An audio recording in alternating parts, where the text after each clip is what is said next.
Take a little trip with me and hopefully you can see how the hood, suburbs, and Main Street are all connected. Enough respected, we network across the globe, cause it's a global market in case you didn't know. And since we all about information flow, let me be the first one to welcome you to Tech Zone with Paul Amadeus Lane. Let's talk tech, cause technology changing the game. It's all good in the hood, it's everywhere. Now let's get to the show, cause we live on air, yeah.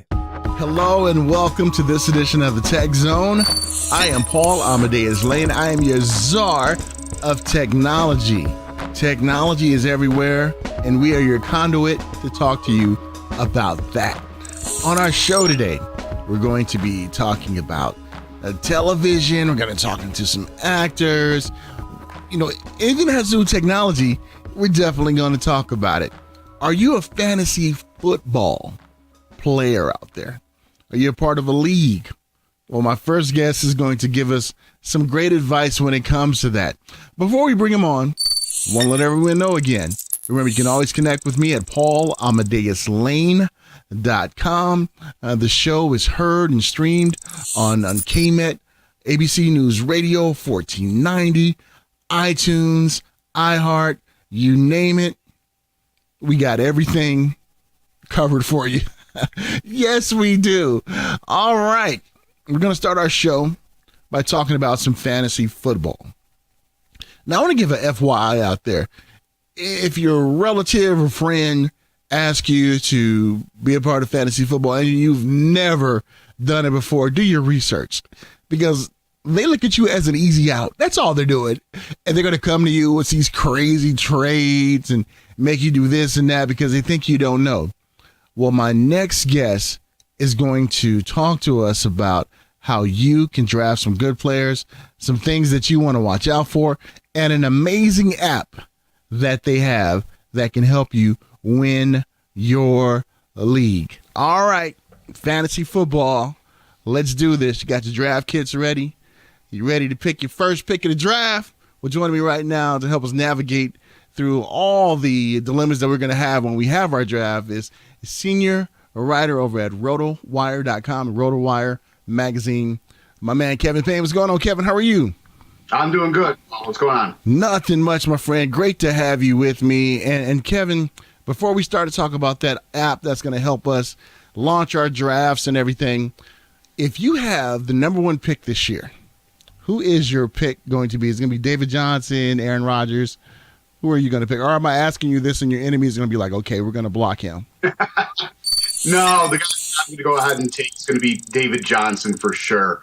You're talking about a guy who's very dynamic. He's not holding out like Le'Veon Bell. He's not facing a suspension like Ezekiel Elliott. And there's so much depth at quarterback that basically what I've found myself doing is waiting on quarterback and really loading up at wide receiver and running back in those first few rounds. I'm going to go ahead and wait till round 7, 8, 9, take a Marcus Mariota, take a Jameis Winston, or wait even longer and take somebody like Eli Manning, who I think could have a career year given the trio of wide receivers he's got. So number one for me is David Johnson. He just does so much. You can count on him, pencil him in for well over 100 yards from scrimmage almost every game. You know, he's going to average a touchdown every game.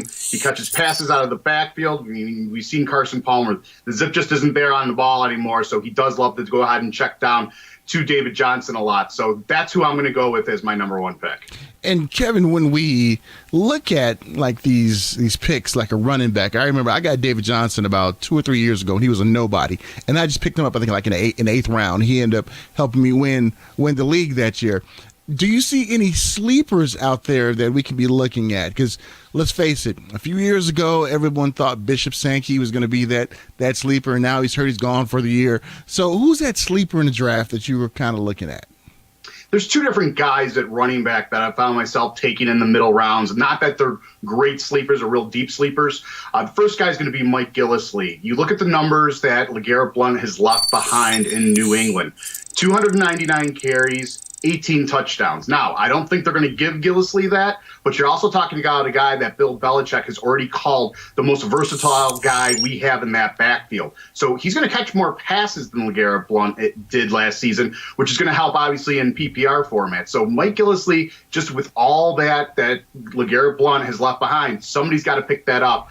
So I think it's going to be Gillislee. I mean, look at that backfield, and they basically overhauled it in the offseason, bringing in Gillislee and letting LeGarrette Blount walk. So he's the guy I would take a look at. The other guy I would take a look at who's rising up quickly on the draft boards is Dalvin Cook from the Minnesota Vikings. Very talented rookie. And right now, he's the main guy for them. They gave Latavius Murray a lot of money in the offseason. They signed him to a 3-year deal for $15 million. But the fact of the matter is, he's not 100%, and Dalvin Cook's the one that's been out there. As long as he shows that he knows the playbook and can provide good pass protection in passing plays, I expect Dalvin Cook to really be the guy that's going to go ahead and get the lion's share of carries there for the Vikings.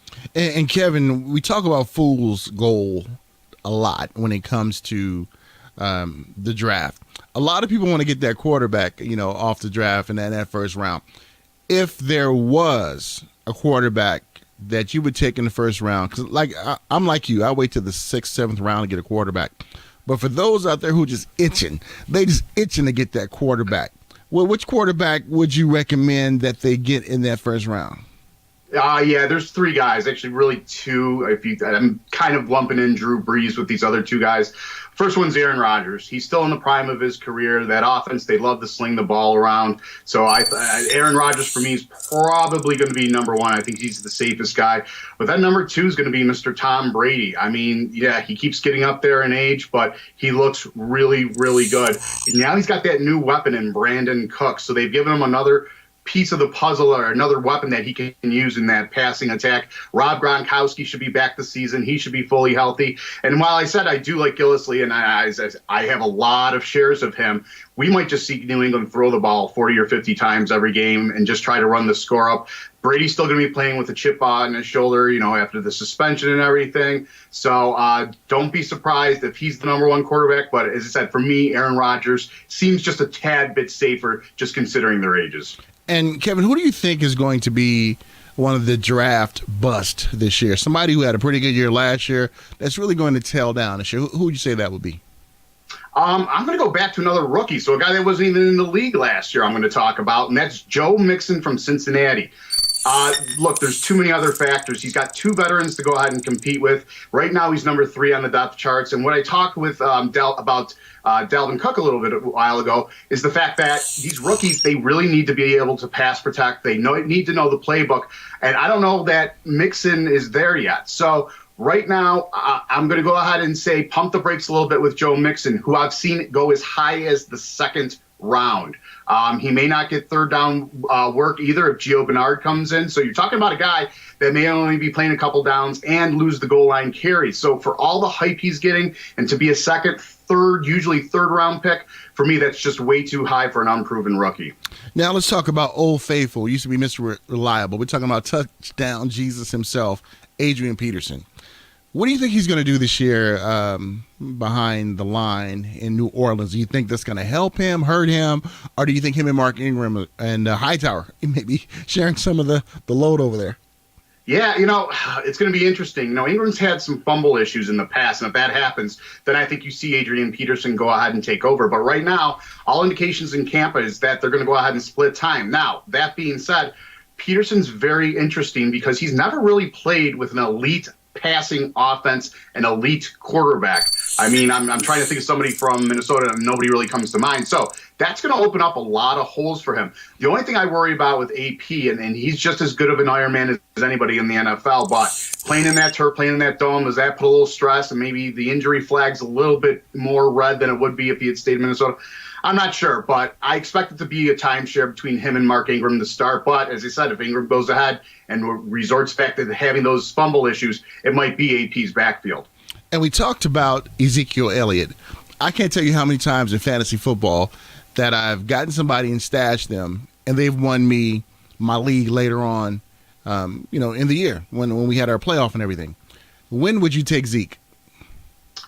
It's interesting. I've checked out some high-stakes league as soon as the suspension came down just to see where he was going. And in those leagues, he was still going late round. He did not fall out, or late 2nd round. He did not fall out of the 2nd round, which is a little bit surprising. Now, there's a higher overall top prize for some of those high-stakes leagues, which means that you want to go ahead and draft as much upside as possible, and that guy could be your difference. heading down the stretch. But I think for me, and I'm probably not going to get him, I'm thinking late third, early fourth. And here's my justification.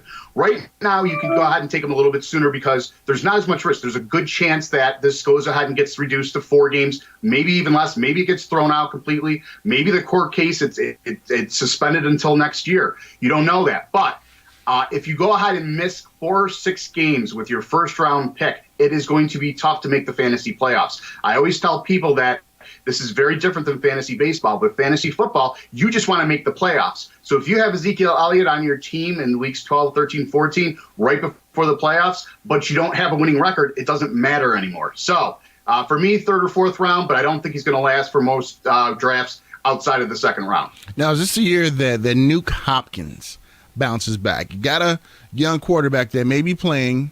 What do you think his draft value is this year? Yeah, it looks like they're going to go with Tom Savage. So that's going to be the quarterback that's under center. Maybe we see Deshaun Watson take over after a few weeks. I think with Hopkins, he's just too talented. I think he will bounce back this season. They just got to throw the ball in his general area. They have been working together a lot in the offseason, and he's given Tom Savage a vote of confidence. He said, this is my quarterback. This is the guy I want the team to go with. So all that stuff kind of bodes well, I think. I don't think it's just coach speak or player speak in this case. So I think that we go ahead and see DeAndre Hopkins bounce back. I just think he's too talented of a wide receiver. What's Odell going to do this year? What do you think? Oh, gosh, I've got him number 1 as far as wide receivers go, even ahead of Antonio Brown, and it's really going ahead and splitting hairs right there. But there's not a more exciting player to me in the NFL than Odell Beckham Jr. What I think is interesting, though, as I mentioned him earlier, is I think Eli could have a career year with Brandon Marshall when Sterling Shepard gets healthy, and they drafted a very talented tight end who's more of a wide receiver in Evan Ingram. So he's got all those weapons. So the question is this. Does Brandon Marshall get back to 1,000 yards and 10 touchdowns and kind of hurt Odell's value? Or does the presence of Brandon Marshall keep the defense a little bit more honest and get Odell some one-on-one coverage every once in a while? But again, to me, all these crazy catches and things that we see on YouTube and Twitter, the guy's just amazing. So for me, he's the number 1 wide receiver on my draft board. Now, what is one team's players you're staying away from no matter what? There's just no value there. The line sucks, the quarterback sucks, or the wide receiver sucks. Which team are you just staying away from their stars? I'm going to go ahead and say the Jets. I'm not really happy with their running back situation. Matt Forte's a little bit over the hill. If there's one guy I am a little bit interested in, and you can get him very late, it's Robbie Anderson. Quincy Enunwa already went down. He was going to be, I think, their top guy. But now Robbie Anderson, who is really fast, ridiculously fast, runs faster than a 4.4 40. I think he's going to be the main guy there, and somebody's got to catch the ball. It may come in garbage time that he puts up his production, but, hey, it still counts in fantasy football. But I would say overall, I'm probably not going to go ahead and touch any of the New York Jets. And, Kevin, is there any player you're going to handcuff? Any player I'm going to handcuff? Gosh, I guess right now you've got to take a look at Darren McFadden and just take a look at that situation because there is a good chance Ezekiel Elliott's suspension will be held up for the first few games. My only problem is if you look at their schedule, they're going up against 4 good run defense, or at least they were last year. So I'm a little bit wary of that, but I think that's the one situation that if you take Ezekiel Elliott, you got to be thinking about Darren McFadden in rounds 9, 10, 11, just given the fact that that offensive line is still going to be one of the best run blocking units in the league that you or I could run behind and get 4 yards per carry. They're really that good. That is so true. And Kevin, let's talk about drafts and when should you hold your draft, because I think some guys hold the drafts too quick because players can get hurt. When is the best time to hold your fantasy draft? I think it just depends on your preference. Now, the first big one I did was back at the beginning of July. We actually did it in Las Vegas, and it was good because I like that because I kind of knew my stuff. I've been paying attention through, and then not to brag, but I've been done a lot of research. And if you do your research and go into these drafts knowing, okay, what's this guy's new team? What's his role? Who are these rookies that you can go ahead and draft? You can take advantage of that situation. I drafted Dalvin Cook, who I was talking about, for $18 with a $200 budget. So $100 budget, you're looking at $9 for Dalvin Cook. He went in a draft the other night, same type of thing. He went for $25. So I was really happy with that. And things kind of broke the right way, too, with Latavius Murray being banged up. But so you could do that early, or you could do your drafts now. I mean, there's a lot of guys out there who lost players to injury or whatnot. So if you do it later, then you go ahead and have that opportunity to know, okay, this guy's hurt, this guy's not hurt, and what roles are which. So I like doing them early, but I see it totally makes sense for people to go ahead and hold them now and over probably the next couple of weeks. And Kevin, you guys are helping us out over at RotoWire when it comes to drafting. You guys got a pretty cool app. And before we talk about that app, before we had electronics and computers, how did you guys do drafts? You did a lot of pencil and paper and erasers. That was the way they used to do them. I was in a league that I joined it a few years in, but it was around forever. I mean, they literally would go to the box scores and add everything up from the USA Today every Monday morning. Go ahead and write down and do all the math and figure out who won. But yeah, in this day and age, sometimes it's funny, especially the younger kids. I wonder if they think, what did they used to do, 20 years ago? Because fantasy was around then. That is so true. Well, now, since we're in the Internet of Things, you guys have created this awesome app. Please tell us about it. Oh, my God. The app is great. I believe it's the #1 sports app on iTunes right now. It's $4.99. It's a cup of coffee at Starbucks. So go ahead and you can download it. It's really simple to use. And the one thing I love about it is some drafts I take a little bit more serious than others. And so what they have there is you can actually put all the players on everybody's team as you're doing the draft. The other thing you can do, though, is just click on a little button so it goes ahead and keeps track of all the guys that have already been taken. So you're not that guy who in the 15th and 16th round calls out a guy that got taken 2 or 3 rounds earlier. So it's very easy to use, very easy to set up for your league. You can go ahead and put the different, how many teams are in your league. You go ahead and completely customize it. Is it a 2-quarterback league? Are you doing PPR or non-PPR? It's really simple to use, so I would check that out on iTunes. Just Google the RotoWire football app. And Kevin, do you have a preference of PPR or non-PPR or leagues? Where do you stand on that debate? I'm a chicken. I'm going to stand in the middle of the fence and say I like 0.5 PPR. I see the justification for it, but I also think that full point PPR is a little bit off because if a guy goes ahead and catches 5 passes for 10 yards, he shouldn't get that many points, as many points as a running back who runs 55 yards. So I'm in the middle of the road. As I said, I'll go ahead and play it safe and say I like 0.5 PPR the best. And Kevin, if you could change the scoring formula that we have in fantasy, what would you tweak? You talked about that, but what else would you tweak?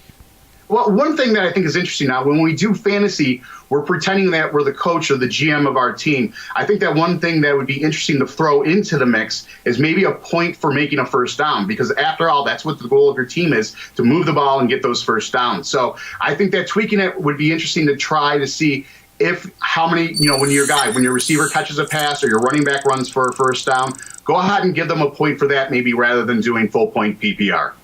And Kevin, my wife, she knows I'm a fantasy football player, and this is her take. She said, how come when a player gets hurt, just like in a real game, how come you cannot sub in a player? And I'm like, you know what, that does make sense, but I guess that would take kind of the mystique about fantasy football because, leagues are won and lost when somebody gets hurt like that during a game. Yeah. It would be interesting, though, because then you could have guys on your bench just fill in automatically. But I also think it goes back to what I said about when you're doing fantasy, it's the GM, the coach. If they lost their player, you should lose your player, too. I mean, that's the way the game goes sometimes. I can't emphasize enough what a brutal game it is. And injuries are inevitable. So it is an interesting idea. But as I said, it's like you're the coach or the GM and you've lost that player for the game. So I think that's why it's reflected that way in fantasy. So true. And Kevin, I have a good friend of mine. His name is Joe Papp. And Joe has kind of been in a dry spell. He's been in a slump with winning the fantasy league that I was a part of. Now, what kind of advice can you give him? Because we're getting ready to drum him out of the Jedi Order. So we need to help give him some advice on how he can win the league this year. Yeah, you just got to do research. I tell this to people all the time. I mean, you can pay for our site. There's other sites out there. Yahoo's a good one, ESPN. All those different companies have good sites. You just got to put in the time, and it's really going to reflect what type of team you're able to draft. The more you know, the more that gives you a leg up on your competition. You just got to put in the research and put in the time and find a writer or two that you like or trust or makes a lot of sense when they are going ahead and giving you picks that they like or picks that they don't like and seeing what their justification is. Too many times in fantasy, we see experts out there being too wishy-washy and going, well, I've got a gut feeling or I've got this and I've got that. When I started working at RotoWire, it was over a decade ago, they said to me, you can write whatever you want, but you have to back it up with facts, and statistics that make sense. Go ahead and say, Mark McGwire is not going to hit 10 home runs this year, but tell me why. So that's what I would encourage somebody to do. Just go ahead, do your research, and find stuff that is factually and statistically based when you go ahead and decide whether or not you want a player. Awesome. You hear that, Joe? If you want to be back in the Jedi Order, this is what you have to do. And listen to an expert like my man Kevin Payne right here. Kevin, you are a fantasy guru, not only in football, but in other fantasy sports too. It's been an honor talking to you, and thank you so much for sharing info about the app. Now, is there anything else you'd like to articulate out there to the viewers and the listeners before we let you go? No, just check us out at rotowire.com/trial, free 10-day trial. I do stuff for FanDuel, so if you want to get into some of the daily stuff, I'll be writing a FanDuel football article every week. Right now, I'm doing 2 baseball columns a week for that, and I'm also doing a waiver wire column. Pay attention to the waiver wire. Tell Joe Pat, pay close attention to the waiver wire because leagues are often won or lost there. So go ahead, figure out how your league does it. Is it last the first? Is it free agent budgeting? That's my favorite. But pay attention to that waiver wire because it could win you your league this season. Well said, my friend. Spoken like a true guru, giving us all that good information. And Kevin, it's been great talking to you. You know what my dream is to be in a fantasy league with you and play against the best and see how I do. But thank you so much, my friend, for joining us. Look forward to catching up with you somewhere down the road. Sounds good. Thanks for having me on. That was the great Kevin Payne, senior writer at rotowire.com and RotoWire Magazine. Joe, you know I had to do that for you, my man. You've been on a dry spell, man. What's going on, man? You need a slump buster or something? But no, definitely check out the app. Grab the app. I tell you, I love fantasy football, and it's kind of changed the game for me. Because I used to be a diehard Philadelphia Eagles fan. Anyone who knows me know that I am. But when I started playing fantasy football, I started liking different players. So when those players played against the Eagles, I'd have to root for them because I need my fantasy points. But I'd like to thank Kevin Payne for joining me and talking about what their app can do for you and I.